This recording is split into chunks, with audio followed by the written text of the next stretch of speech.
because of Louis, I said in the review that Lewis's enthusiasm for the film kind of sparked my interest even more to check out the movie. And I said Yeah. before that Lewis is it's one of my favorite actors as well, and I really mean that even to this day. So when I saw the movie, I already shared my thoughts on how what I loved about the movie, and I'm sure we'll probably get into some of the things if we have time to do so here. But one thing I was curious about with you now, with regards to the film's release, if anything has like changed for you, with regards to the reception, and then people who have, talked about the film or have seen the movie within the industry, especially in Thailand, that if anything has Yeah. kind of like pushed, let's say, for example, like you working on a project that may have been delayed, and all of a sudden now with the film's reception and the film's hopefully, I'm hoping it has done Yeah. well enough to garner some interest for people to say, you know what, we like what you did. So what's the next project you guys are working right now? We can help out with it. Has Mhm. anything like that changed for you guys since then? No, I mean we've gained a lot of momentum. Okay. So it's changed for the better for sure. There's a lot to talk about there. Okay. Yeah. But so is it more like, in a sense, like things that you are wanting to work, or just things being spoken to you about as far as projects that they have other ideas that they may consider for you to look Right. into? So no, so there are other project interests, right? Right. But then there's also for our film studio, it's it's this has definitely kind of been like the flagship launch, Right. essentially peripheral, which is our film studio. So we've got about like 10 films in development now with Okay. that studio. And that's headed by Adam. I'll probably mention him later. He's our CEO. And we start production on our next on another movie next week. Interesting. I'm just a producer on it. I'm not directing it. Okay. Uh, so that's just like one of many um things, as well as like we've really established sales and distribution here in Southeast Asia, Right. right? So like there's a lot that we can actually offer other films, obviously the ones that we direct, that I direct and produce as well. So like we're very connected. So there's a big theater run that's happening for Hellhound Right. this month, well, next month, June. Yeah. um so it's being released in Thailand, Cambodia, Vietnam, Laos, Malaysia, I believe, all in the theaters this next month. So there's a lot there. I mean, like I'm gonna start giving away all the content you probably want for for the podcast right now. So So has the film gotten like more of like is a positive, is it like a positive word of mouth over there specifically? Because I'm curious about, like, apart from the mhm, action, is it also more due to the fact that, because I mean Lewis has done several films in Thailand, right, several that right. has been released in the last couple of years alone. So with his involvement in the project too, did that also kind of help out as well too in pushing the film out further to gain some traction as well? Um, you mean his prior films? Did it help with our film? Well, I mean, like his involvement with this movie, with the releases that he has Yeah, had previous to this movie, like did it help out to some degree to like get a little extra push yeah. I from? mean, for sure, Luis has a built-in audience, right? Right, In a certain way, and that's he's very well known in the action community. right, Um, and so that along with probably a few other things, he had uh Big Fat Greek Wedding 3 that came out at the same time. yeah, He had several other movies that came out on Paramount at the same time. So like I think there was it was a good moment for yeah, everything to come out. He His audience definitely influenced, or sorry, was there for this movie for sure. And it got a lot of special reviews in my opinion. And I'm not just saying that because it's my movie and every filmmaker says, I've got yeah, the movie, right, but no, we got a lot of good response. And I think it's because how our movie was made, and yeah, it was done very much from a grassroots kind of yeah, moment, for us. We were just starting out our film studio, and a lot of it was our own money that we were putting into it. Um, and then we had, some private equity that helped finance the film. But in the end, it was, a year and a half of myself and probably like five 5 or 6 of our key staff at our company that really helped push this film through. So there was a lot of passion behind it, right? There was a Right. lot of mistakes and learning in a way. Yeah.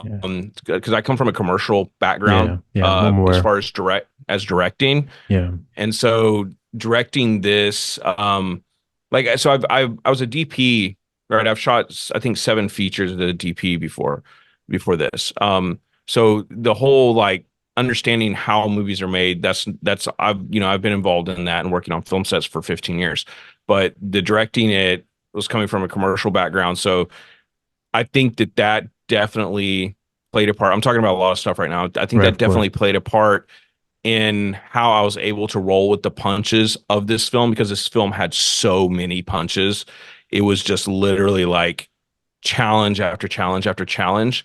You know, and this happens actually with all indie films with the budget we had, right? Yeah. So our budget was extremely low. Um, we were calling in favors as much as we could.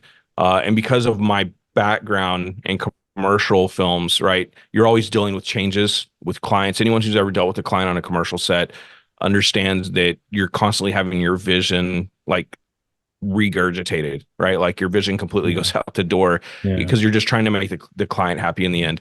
And so that's really Yeah. where, and so you got to roll with their punches constantly and consistently and still make it look good in the end and deliver something that's high value in the end. So like that's really that skill set is what I was able to apply to our film Hellhound, because when as it just continually uh you know punch after punch, let down after let down, or change, schedule change, we lost a location, oh it's raining now, we don't have budget to shoot later, how can we make this a scene with rain instead, so like that sort of Yeah. thing. So that's really how I was able to make that film. And I think that is what came through on the screen in the end.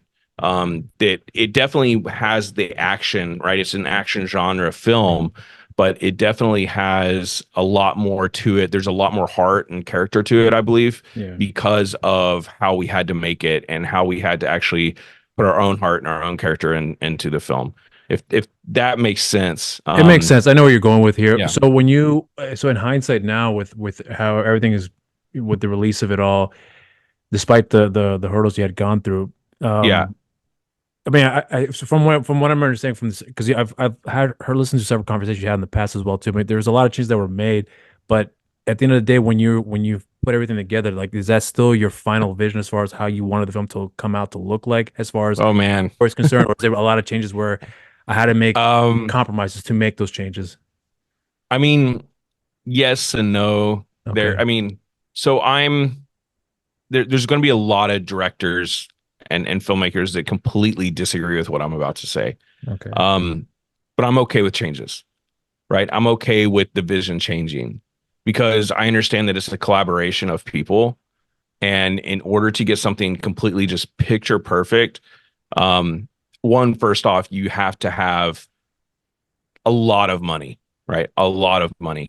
And second of all, you've got to have like a studio or whoever's behind the film completely letting you have control, right? So those are like those are the two hardest things to get ever, right? So if you have someone that has money, they don't want to let you have complete control, right? And if you have complete control, it's usually because you have your own money, which is usually a small amount of money. So Right. like it's the yin and the yang. Like they don't there's it's hard to get both of those in equal proportion. Um, and so if I wanted to really go down that road, that would be fantastic. But I understand we're doing movies under $5 million, right? It's not going to happen. And it's also a collaboration, right? So like whenever you're working with crews, cast, like you're hiring them for their interpretations, their visions also. Like you have to control who has what vision and who has more access to that, and who you let, filter through, right? Like obviously Yeah. your production designer is going to filter through with the vision greatly, right? And you're going to make the final calls on all of that as the director. But obviously, like your camera crew is not, right? They're just taking orders from the DP. So everyone has a different, place. There's a pecking order for all of it. So I think with that, um, as a director, you have to, especially in like the budget range we're talking about, you have to be okay with all these changes, and I am. And that just comes from my years of commercial backgrounds, uh, because I've you know I've put time after time I've tried to put, like, create this epic commercial, and it just changes in the end. And so, like, I've now come to the realization that, like, there's only a certain amount of you know specificity, right, that will come, excuse me, that will come through in the end. And so, as long as you can do that, then you also, like, you're not let down in the end. You're ready to go for the next one. And so, like, I think that that's like what true directing is also, right, is because you want to be able to direct the team and the crew and the people and the actors and everyone working on the film so that you get to the end. And you try to control it as much as you can. And, at the end of the day, there's probably going to be films where, I'm not happy with. Looking back at Hellhound, I have definitely all the moments, there's multiple moments where I should have done that different, or we shouldn't have done that, or we should have hired someone else, or I would have directed that different, or I wish I had more rehearsal time, and Right. at the end of the day, it comes back to time and money. That's what it always comes back to, time and money. And if you had all of it, without the schedule and the deadlines, and the time restraints, you would never finish your film because you would keep making changes. So, you actually brought something up that really sparks my interest about where with your answer here, because I actually talked to a director by the name of Mark Savage a while back, and he was somebody that is he's pretty upfront when it comes to his deals with you know distributions and what they say that they want and so on and so forth. And there's ideas that he has that he's very passionate about. And there's a new movie that's going to come out, I think, next month, if I recall correctly, in Killcraft. But the point is that he was he talked about how certain distributors are telling him, we want this film to be like this. We don't care if it sucks as long as it has the actor. That's all we Yeah. care about, because we know the actor will sell the film. But then I asked him a question, which I'm going to ask you as well, but with a slight variance to it, is that I had asked him before about the fact that there's clearly an artistry that he has about what he wants to do with his films, but then there's also Yeah. demands about what the distributors and financiers, whoever else, are saying they want from him to make the film that they more or less want to see, despite the fact that they hired him for a specific reason, for his vision, if you will. Yeah. And I always asked him and I had asked him if there's a balance that he's having a hard time trying to figure out, like, where's the business part of it that comes in, and where's the artistry that comes in, that I can just meet somewhere in the middle. But you Mm. understand, from what you're describing to me, it sounds like, and let me know if I'm wrong, but it sounds like that you made made a decision a while ago to not fight it, just go with it and make the best of it. But I'm also wondering, at the Mm. same time, there's a little bit of suppression of, like, but this is what I want to do. But even though this is a film that we are putting together and we worked hard on, compromises Yeah. are still being made. And I'm wondering if there's a little bit of suppression where you're like, you tell yourself, don't worry about it, just make these changes. Then when you look back and you realize, you know what, maybe I should have held on to this path that I wanted to take here, because it could have worked out if we had just done X, Y, and Z. Because you talked before just now about Mm. how you felt you could have made some changes or hired somebody else for whatever those reasons may be. Yeah. So is there a bit of a balancing act for trying to figure out for yourself, like, what is more important as far as business or more or less artistry for yourself when it comes to the filmmaking process, now that you had that experience Right. with Hellhound? Right. So I think that this definitely comes back to something that, um, it takes years of it takes years of experience to really come across this. And I mean, I think that there's a few people out there that realize this in the beginning. Um, and actually, maybe if you started producing first and then got into directing, you definitely hold on to the business sense. Is second nature to you. Right. That was the path that I took. Right. So I've produced also a few features before, so I understand from the beginning what it is, right? And this is where I said, like, there's going to be a lot of directors that don't like what I'm saying and don't agree with me. And that's because, they're not the money people. They're just literally, they have a vision, they have a script. They think, I'm not saying it's not award winning, but like there's thousands of scripts every year that everyone thinks is award winning, right? Like Right. as in the academies, right? So as it being that the academy will get to vote on your film, right? And it's just not realistic. Just to be honest, like treat it like it is. Think that it is, right? Tell yourself that. That's great. But there's lots of films that are fantastic that never won an Oscar, right? And Yeah. and so I think that that's what we all have to remember. And so if you're able to understand as a director, right? If you're not producing and you don't know where your film's going to go in the end, it's a big empty slate for you, right? If you are a producer and you know where your film's going, because this is where you're talking about distribution, right? If you know Right. where your film's going, then as a producer, you understand what you need to do to get it from A to Z, Right. right? To go across the finish line, so that you are honoring your contract, so that you're honoring your film that you're supposed to be making, your distribution. If you have any pre-sales, if you have someone that put up money for the film and you need to pay them back, and you have to deliver X, Y, and Z with this film to get the money back. Like there's all these different requirements now. There's all these different commitments that you have. And as a director, the director needs to understand these to whatever extent is required to deliver that film. Right. And so whenever you're in the budget range that we're in, you are wearing both of those hats 99% of the time.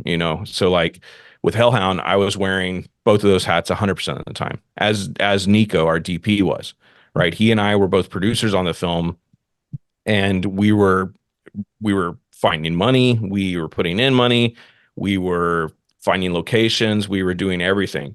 And so I think that that's really kind of like what it boils down to. Is your question was what specifically? It was because I'm talking a lot. I do It's tend to do that, basically but what I'm focusing on is like it was the fact about where, because I asked Mark before about business and yeah, artistry, like where do you guys find the happy medium? Because if you're telling yourself yeah, I want to have this, but right. people are saying you can't do this So for all where these where do different I reasons, find my where happy you find the medium? balance, yeah, exactly, for yourself to say, Yeah, okay, I mean this is good enough for it's me.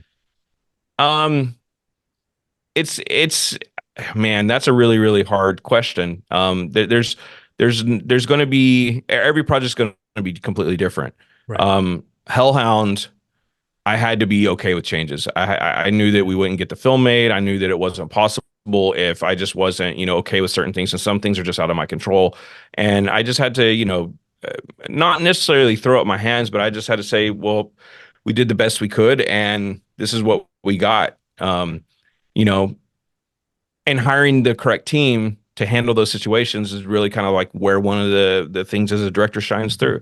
Nico knows how to make it look great. He knows how to make the image look expensive. Um, my prior years of being a DP helped because I understood. Nico and I, have an unsaid. It's unspoken, right? Like we understand whenever we're going to shoot somewhere and we talk about, let's put the angle there at a certain lens length, like we both already see the image. We already know how it's going to frame, how it's going to look, down to the depth of the field, everything, the lighting, like we understand we're going to be placing lighting in these areas. And I don't have to necessarily see it because I understood all this already. So like Nico tells me what's going on, takes 1 minute to explain it. I can understand it. A lot of the other directors have to see the image in the monitor, that sort of thing. So we had a lot of pros, a lot of advantages that probably a lot of people didn't, because we both understand many different aspects of filmmaking. And that is because it came through years of commercial work, years of working on other people's sets. I've been doing this for 15 years or so. Nico as well. He started out in the camera department. So like I think that there's an understanding that this median line that you're talking about is constantly moving, and we're Yeah. able to just kind of like roll with it. The next film, though, I'm going to put in a lot more prep time in hopes of being able to control that line. Um, but that line of business versus creative is a good way to kind of put it, I think. Um, Yeah. you have to it comes down to it. The people with the money are going to make the decisions. Like at the end of the day, you could be sued, right, if you don't make the film the correct way. Um, yeah, so I mean, that's kind of what it comes down to. You have to be able to accept it. In the end, right after everything's wrapped, you basically kind of have like a three cut process, right? So your first cut of the film, right? So these are different times you're Right. submitting edits in post. Your first cut is and I'm not talking about a rough cut, but I'm saying as in your first cut is usually director's cut. First, second cut is I believe it's like producer's cut. So the producer will give you notes, and then you take the director's cut and you make edits to that. And then the third cut is where like the studio or the financiers get their edit to it, Mhm. right? So that's why like back when Blu-rays were still like a really big thing, Yeah. and they still are for I think some of us, but like all the special features you'd have Yeah. sometimes director's cut, right? And Yeah. because that's the first cut of the film, that was the director's vision of the film. But then you just keep going down the line and you just see how it like completely gets uh altered and squished into this other thing that's much more usually like corporate and sells more, right? Because the guys at the end, the finance ones, the guys that are getting the final cut, they're the ones that are trying to fill the theaters. They're the ones that are trying to increase sales, the downloads, the buys, all of that, the rentals.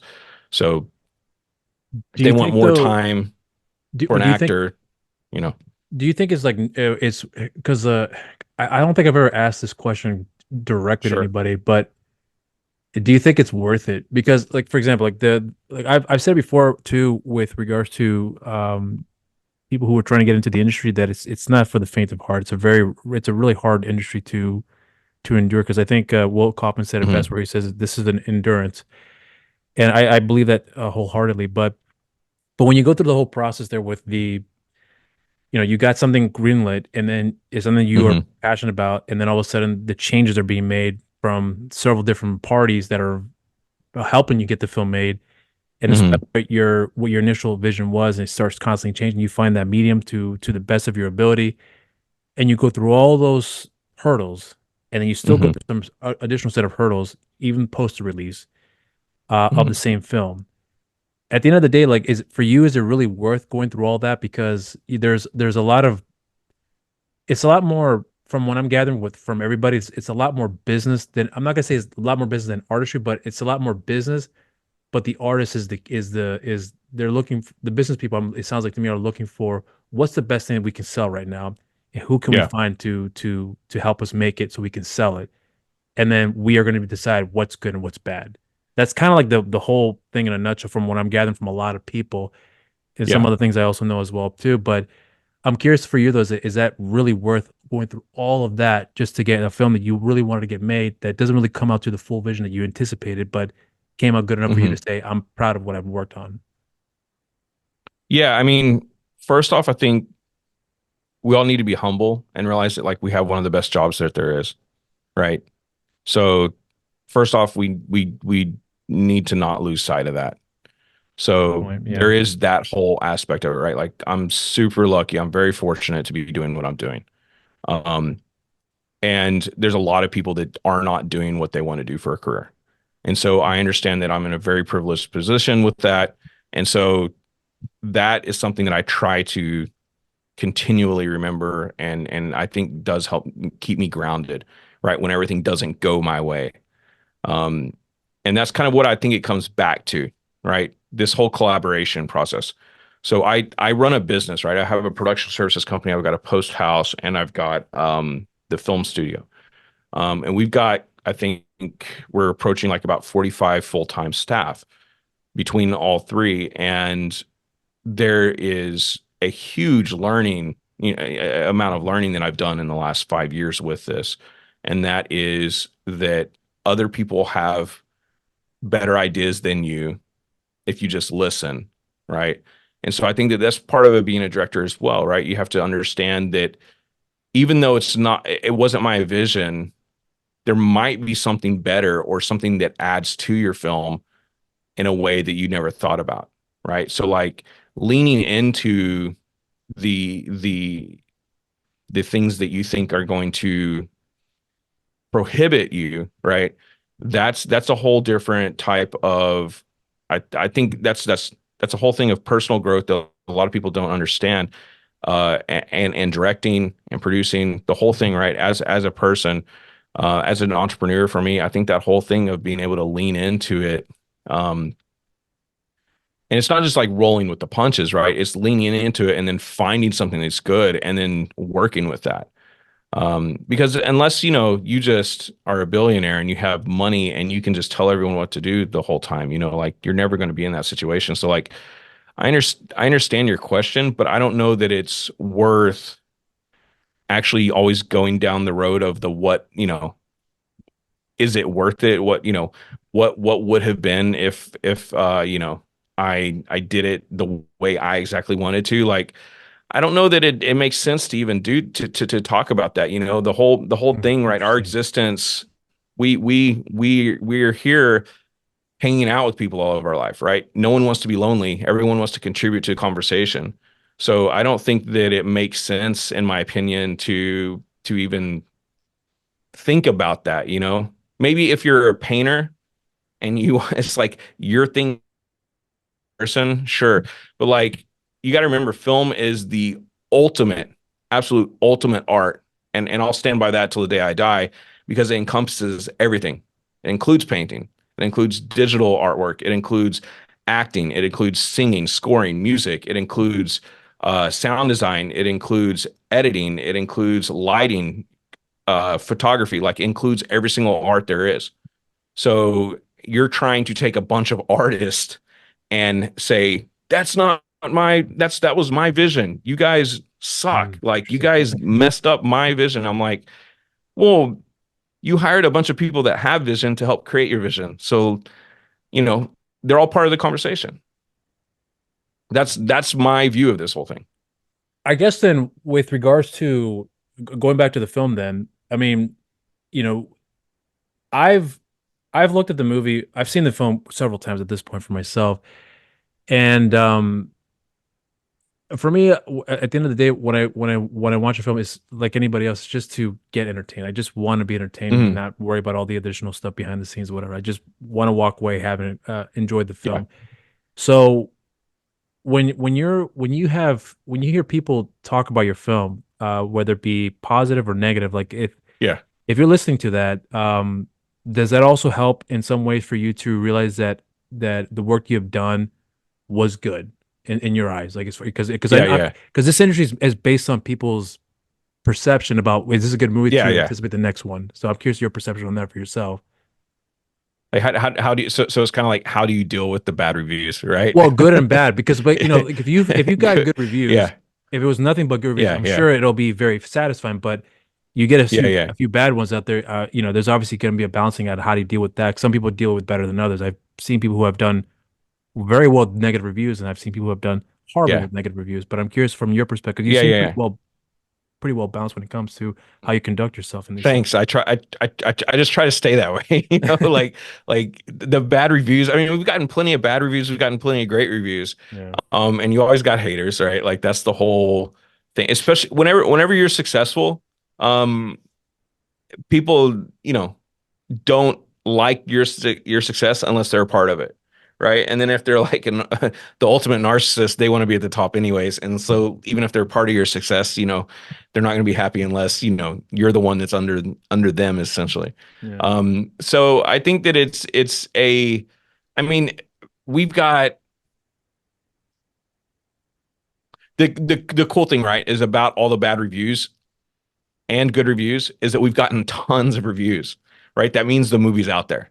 Right. Right. So I can't complain about that, and the bad That's reviews really that we've interesting. gotten, That's really um, interesting. I've learned a lot from the bad reviews, man. Like, I In was what like, yeah, way? you know what? Oh, well, I mean, just, other than like, oh, this movie sucked, right?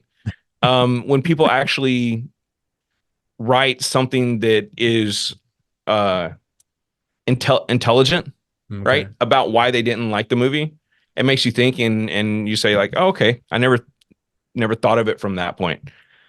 And then literally, like, most of the bad reviews that we've gotten that I've read was, yeah, I totally know exactly what you mean.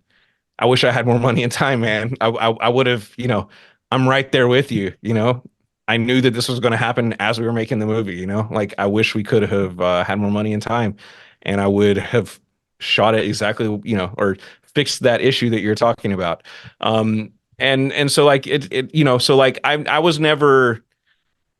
I'm a realist, man. I knew that my film wasn't going to win an Oscar, and I wasn't trying. That was never the path for the film. That's what I mean. It was never the Right. path for the film. Our path was to be able to create a film that proved we knew what we were doing as a company, as myself as a director, first time, right? And that we could get it distributed and make the money back and create a high quality film at the same time. Um, and we did, right? We've checked all those boxes now. Yeah, I agree. So that's really, you know, I view this whole thing as a success. So I think that like the good and the bad reviews, we get good reviews, we get bad reviews. And then I mean a lot of it, you know, we got there was this one time when so right after the film released in North America, we got a slew of bad reviews all at one time. And like I'm pretty sure I know who this was, right? Like so like there's all these Uh, people, right? That are, you know, they're pissed off that you are successful or, you know, you're a competitor to them, whatever, you know, they think. And right. so um, you know, it's kind of the whole what is it, the adage, you know, talk bad about me, talk good about me, but keep talking about me, right? Like Yeah. all publicity is good publicity. Yeah. So, you know, if we're not getting any bad reviews, that means something's up. We're paying for reviews or something, or you know, Yeah. like it's, you know, there's no such thing. So like you're because you can't please everyone anyways, True. right? So sometimes the genre is not for the person. Um, but I don't for all everyone else, don't get involved with just like reading the reviews. There was a couple days where I was like, oh my gosh, you know, and I was like, you know what, this is just unhealthy. It doesn't help anything. Yeah. We're going on to the next film. This one's out there already. Nothing we can do about it, you know. So When you're hearing someone say like if like myself and some other people who have talked positive about your film, like I yeah. mean, is there? I guess the best way I could just the best I could ask is like, does it change your perception about like as far as like now that I made the movie and someone actually liked it, like Mm. does it give some sort of like extra incentive, like this is why I make movies or something to that effect? Yeah, I mean, I would say that I have probably done a really good job, better than most at trying to keep my to being humble. I've I'm I'll promise you I'm probably one of the most busy people there are, man. I'm just I'm my time is just booked out solid Right. every single day from the time I wake up to the time I go to bed. And so I would say that I don't have a lot of time to sit and ponder about this type of stuff is where I'm Mm, going with that. I see. Um, so that probably helps me a lot and just keeping like a level head. Um, I don't think that I created, you know, the you know, next Oscar winning film, like I said. Right. And I think that I'm very realistic about that. And actually during the editing process on this film, right, I made sure that I tried to stay out of the editing room, out of the editor's hair as much as possible before we got the first initial rough cut. Right. I didn't want to see it. I wanted to forget about it. I wanted it to be like 2 months later so that I was coming back fresh as someone, as fresh as I could, as someone quote unquote new looking at the film. Mm, Right. So because I just had, you know, 2 months of a very intense experience of shooting the movie, right? Prepping and shooting the movie. So now I wanted to come back with fresh eyes completely so that I could edit it as if someone who was going to enjoy the movie, right? So mm, that was my psychological, you know, thinking behind it. I don't know that that worked or not, but I tried to stay out of it as much as possible, and I tried to listen to the editor's ideas much more than I would have like doing a commercial. Right, doing a commercial, I'm literally telling him where to cut, move this here, the timing's not working, you know, that sort of thing. So with this, I really wanted to let someone else reinterpret the script and everything we shot so that we could get different ideas, different perspectives, you know, so it all plays into the same thing. And our editor Austin, he was fantastic. He really accomplished this. And the movie would not be what it is without him. He really brought it home in that sense. So I think that you have to. I so after I finished a movie and we put it out and we got everything to distribution, I was already on to the next movie, I guess, mentally, right? Like I was already on to the next project. I was also deep in like 5 different commercials and stuff too. So like I didn't have, so much time to really sit there and did I contribute to society? I never had those, those thoughts. And my answer is that I know that I am, because I'm also there's so many other things that I'm doing, right? Like I love to stay busy. I'm an entrepreneur. I'm a creative. So I have a lot going on. And so I would say that like during the whole process of creating the film, I'm doing what you're talking about, right? I'm trying to help give, with people, we're giving them work. We're trying to create a good work environment, and that's very difficult in indie films. Yeah. And so Yeah, no, that's trust me. there's a whole slew of things that I'm trying to do from start to finish. And yeah, man, I could keep going on and on and on about it. But I think that it's great. It feels good to hear people talk good about your film. And sometimes I'm like, really? Are you are y'all just saying that because we're on a podcast? There is a lot of that thinking in the Yeah, back of I my know head. exactly what you mean. Yeah, trust me, I know. Yeah. Well, And so I'm sure some of it is. And yeah, I mean, let's all just be real here. There's politics in all of this, right? We're trying to sell movies too. true. Right? Like we put money into a movie. I'm trying to also sell the movie. So it's the balancing act. Yeah, well, you know what's funny? I think yeah, I should have said before. I had Jason Starn and Derek Presley a while back. Oh, cool. You You know know who they Derek. are?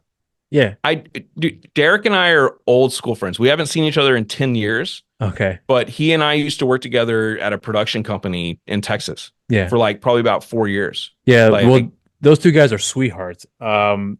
But the reason I'm bringing them up is because they had done a film through Muscle Puppy Productions. Their production company, they started a couple of years, number of years back, and they did Whitetail, which I really did enjoy. I liked that movie a lot. Okay. And then the follow up was Redstone, and I remember at the time I was really excited for the movie because I loved what they had done with Whitetail. And Yeah. when I saw Redstone, I didn't really like it as much. In fact, I didn't think it was nowhere near as good as Whitetail. So I was intending on doing a Yeah. review, didn't do it. Then they had reached out to me through an email and they said, "Hey, we saw your review for Whitetail. We would want to know if you would like to review Redstone and also talk with Yeah. us." And I was like, Yeah. "Man, how do I do this here?" Because I've the whole concept about Yeah. like, "Hey, Yeah. the movie was fantastic." I can't do that at all. I suck at that. Yeah. So when they Yeah. came on before we more or less kind of got started, I told them like, "Listen, I don't like the movie very much, but I'm not gonna talk bad about it, but I want to know how do you guys want to go about handling it here? Would you prefer that I stay on the positive and just focus on that? Because there's a lot of problems I had with the movie, or do you want to just have a straight up conversation? Because I'll be honest with you, I love the idea of like someone coming on a promoter for a movie and say, "Well, I didn't like it, but here's what I did like about it. Here's what I didn't like about it. Hmm. What was the story behind this and that?" Like just something about that to me seemed much more interesting than like what you're describing. Like the movie's fantastic, and then they Hmm. walk away, the movie sucked. At any rate, Hmm. to their credit, that experience that I had with them changed my whole perception about this is what I'm So going to so do. they did that. They Absolutely. said, let's have a candid Let's have a conversation. candid And conversation. It was a 2 hour conversation we had. We talked about a bunch of other stuff as wow. well too. So then when I did the review for that movie, Yeah. I I said it straight up like this is what I didn't like. Here's what I did like, but what I didn't like about it. But that experience gave me a whole perception, a whole new direction about how I wanted to go about doing it from now on. So now when I do reviews for movies, I don't want to talk bad about a movie. So if I don't like it or had an issue with it, whatever those reasons may be, I just don't do Yeah. the review. Yeah. And I stick with films that I would rather talk about and promote or in some way just I had a good Right. experience with it. Therefore, I'm going to talk about it. If it's there's a lot of flaws with it, I'm aware of it. But these are the things I love so much about it, which supersede my the Mm. positives supersede the negatives by a long mile for whatever the reason may be. Yeah. So there is a lot of that with what you're saying. Trust me, I'm fully aware of that. been a part of it. I've seen it Right. behind closed doors and all that stuff.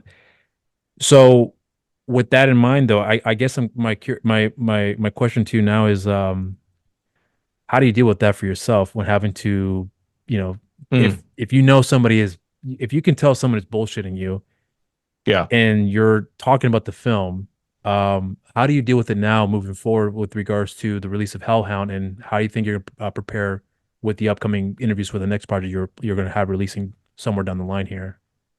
Yeah, I mean, fortunately, I've not had to have any of those conversations like that about Hellhound. Um, I know that they would be out there. Um, we did a very so when it was released, right before it was released, we had a very big a push on doing a lot of podcasts, interviews, and trying to Yeah. promote the film as much as we could. There's some media coverage and that sort of thing, and so we went through that whole thing, and it was all just positive. And I'm sure half of those interviews are exactly what we were talking about. It was political, Yeah. and so now there is another push, right? Because there's a big theater run that's happening here in Asia, and I don't speak the language, so I have no clue, man. If that's happening here. Well, actually, I take that back. I know that there is so we're promoting the film out here in a different way, right? Because there's a very, very big Thai actor in the film. Mhm. Um and he's very famous online and social media wise, right? He's very famous. And he's known for being a bit of a disturbed character, is a good way to put it. He's very controversial. There's a lot of people that don't like him, and so that's affected a lot of the distribution. Um, so we've not had any interviews or conversations about that publicly, but it's been a new challenge. And see, this is one of the things where you learn from it, right? Like Mhm. something happens, and then you learn. You're like, okay, well, next time we need to think about how we promote it or who we're putting in the film. Um, and Yeah. so, like I said, I think all publicity is good publicity. But I think that, here in Thailand, we would probably be having different conversations. But culturally, people don't talk bad about things. Um, it's literally they talk good about everything, and that's it. They do not talk bad about stuff here. It's a very, very different culture. So, but it's all being done in Thai language. So I can't hear the negative even if there was, man. So like, I mean, I can a little bit, I can Right. understand a little bit, but not to the point of, um, being, Full context proper behind it. and a proper analyzing it, Yeah. proper. Yeah. I'm hoping that, because I actually wanted to, because I'm not sure how you want to go about this here, but I actually wanted to talk to you about the ending of the movie. Because I was Okay. very conflicted with it. I loved it. I'm not saying I didn't like Yeah. it. I loved it, but the two different endings that we're getting in the film, I'm not sure if you want to get to spoilers, but if to kind of Mm, be really how you want to work around it here. But yeah. you know, I was curious about the first ending, which I thought was a Yeah. perfect way to end the story, and then the second ending had happened. Yeah. Was that a conscious choice that you guys had made, or was that something that was kind of developed? Thought maybe that we should just add this on later on, because I always felt like that initial ending that I was referring to, I thought Yeah. was beautifully handled, Yeah. would have been the perfect ending, and then the second part, which was Right. a good one, but to me, I remember feeling it was a little tacked on, but I just wasn't sure what the thought process was, and so I can Mm, get a better perspective from if when I watch the film down the line, because I wouldn't say confused, but just wasn't sure yeah. what where that thought process was for you guys. Sure. So this is spoiler alerts, just straight Yeah. up. Like, there's no Okay. way around it. Movie's been out in America for like I think 6 months now or Yeah. At five this months. point. So Yeah. yeah, I'm not too worried about it. We can talk about it. Okay. Um, all the other countries it's dubbed, so they're probably not watching this interview anyways because it's a different language. So um, it comes back. So this is one of the things that I wish we could have developed with the film much more is the uh in some of the writing and the script and going down many more options on how to have the philosophical level of the film come through. Um, so the whole so we had a working title. We had a working title for the film originally called The Nature of Man, because this was literally about the nature of man, right? Hmm. What they gravitate towards to. how they handle situations. Um, Loreno, our main, he was wanting out. He had a situation. He just continued to go down, right? Everything keeps messing up. Tar, who is the gang boss, he handles his situation in a certain way, right? And so like this whole time you can see how people live their lives in different ways, right? Like every movie you have that, right? But the whole thing is like there's not a lot of left turns, right? Like so this is a bit different in the character development. Like we really just wanted to take people and then just push them forward as fast and hard as we could. And so it's kind of like the opposite of what you normally do for a character arc in a way, which is really, really strange. But it kind of works in this film, or I believe it does work in this film. I At agree. the end, when you get to the end, right, the whole issue, right, the whole time is Loreno, our main, he's been wanting out the whole time. Right. He finally does get out in the very, very end, Right. right? So that's the connection there. But the way he got out was with that kid, right, who ended up shooting him. Yeah. Now the kid's traumatized, right? So it's come full circle again, right? So there's a Right. whole other level to it, right? So you don't know what's going to happen with the kid, right? The kid has accidentally shot him, and so something innocent has killed him, right? The one thing you would think that would never happen, right? But then again, now is the kid traumatized? Is he going to go down a similar road as what Loreno did, right? So even though Loreno got out and wanted to stop doing what he did, he still affected the kid, right? Because he was in the wrong place in the wrong time. So there's a lot of different Mm, ways to look at it in that interesting. way. And I wish we had more time to develop that more, right? That's where I was, the monologue we have, I'm happy with, from Paul in the apartment. I wish we could have developed it a bit more so that like all this stuff even connected even more. It all does interconnect if you watch the film a few times, and Yeah. if you talk with us, we'll tell you where it connects if it didn't, but that's kind of the whole thing. So I think that there's a lot of full circle, you know, moments in this, right? Same thing with Julia, right? Yeah. She didn't belong in it, but she was trying to get into it. She was buying her way into it. Lorena was trying to push her out. In the end, she, didn't she had a demise, so like Yeah. so that's the whole thing, right? And you could have cut the film in three different areas for the ending, right? Right Yeah. after it cuts from the gun, right? And then that could have been the ending, right? So you don't know whether or not he shot her. And then after that, you see him walking through the forest. We could have just cut at the end of that before he got shot. So like, okay, he did kill her. And then in the end, the kid, right? So that's the last inning. So like, there's kind of like three different innings that I think could have worked in a way. Um, Interesting. this though, like sealed the fate, right? Like if we didn't, he was our hero, but he was also a bad guy, So it's Yeah. kind of like the Yeah. whole.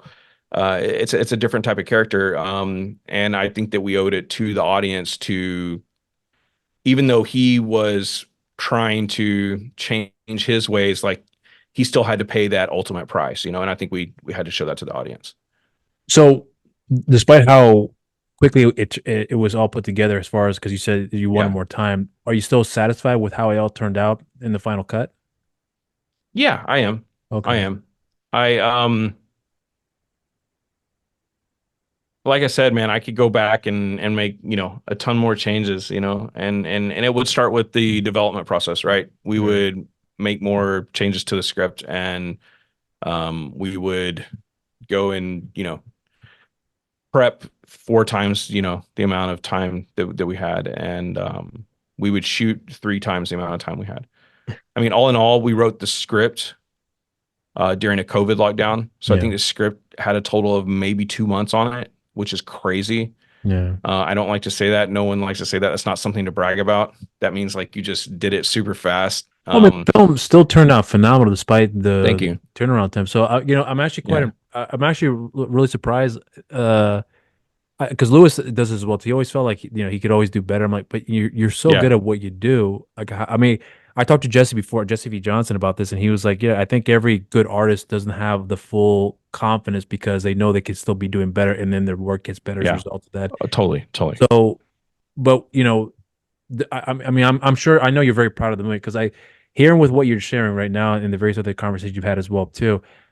I still think the film turned out quite good, to be honest with you. And I still Yeah. think, despite some of the some of the areas that I did have issues with, but I said in the review, and I mean that to this day, I was able to oversee that by a long mile because of how everything turned out, because I Hmm. invested in the story at the end of the day. So, for me personally, I truly I got a kick out of the film, and Thanks. hearing with what you're sharing now about some of the things you could have changed and would have liked to have changed if you given the Mm. opportunity. You know, if maybe if you had made those changes along the way, I don't know if the film would have turned out just as well. I mean, we never know, obviously, but I'm actually quite. Right. This is why I love hearing these stories so much because I love hearing the process and I love seeing what came out of as a result of that. And I still think you guys made a great film at the end of the day. So, um, I honestly can't wait to see what else you guys have coming down the pipe because I Thanks. think at one point you talked about there's a horror film that you guys were working on, and there's several other things as well that you were working on as well. So, Mm. whatever that project is going to be for you, truthfully, you got a fan out of me because of what you guys have been able to pull Thanks. off here with that work, and especially Yeah. with all the harshness that came with that, and with some of the shortcomings. I'm still really excited to see what you guys have coming down here. Um, so if anything, thank you for that, man, and I really mean that from I the bottom of appreciate my it. heart. Yeah, I really do. Yeah, yeah, thanks. If so, our site, the film studio that we have is Peripheral Pictures. We have a slate on there so you can see what we've got going on. Um, Well, I'll be yeah. sure to make sure I have all the links in the below for people Okay. to check out here Thanks. when it comes to that here. But I guess in closing here, what I would like to say to you again is that yeah, I do appreciate you giving me your time to speak with me on this here because I know you were very busy and Mm.